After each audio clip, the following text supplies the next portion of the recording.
আমরা এখানে মাখনা, যেটা পুষ্টিগুণে ভরপুর, সেটা কয়েক দিনের জন্য বা 1-2 মাসের জন্য কিভাবে রোস্ট করে রেখে দেওয়া যায় এবং আমরা সময় অসময়ে সেটাকে খেতে পারি, সেইটাই আমরা এখানে করতে চলেছি।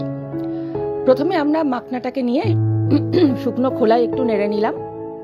তারপর কড়াইতে একটু ঘি, চাট মশলা এবং একটু গোলমরিচের গুঁড়ো ছড়িয়ে সেটাকে নেড়ে তার মধ্যে শুকনো মাখনাগুলোকে দিয়ে ভালো করে একটু নেড়ে নিলাম।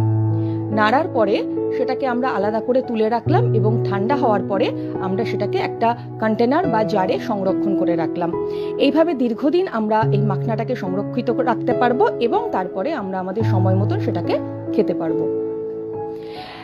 আর আমরা অনেকেই জানি যে মাখনার প্রচুর উপকারিতা আছে। এটা ফাইবারে ভরপুর একটি খাবার এবং এটা বিশেষ করে ডায়াবেটিক যারা পেশেন্ট তাদের বিভিন্ন সময় একটু খাওয়ার ইচ্ছা হয়। তো সেই সময় যদি আমরা মুড়ি, বিস্কুট বা অন্যান্য যে সমস্ত আনহেলদি খাবারগুলো আছে সেগুলো যদি না খেয়ে আমরা অল্প টুকটাক একটা দুটো করে বা একটু মাখনা নিয়ে খেতে পারি, তাহলে সেটা আমাদের শরীরের জন্য অনেক প্রয়োজনে আসবে বা অনেক কাজে লাগবে।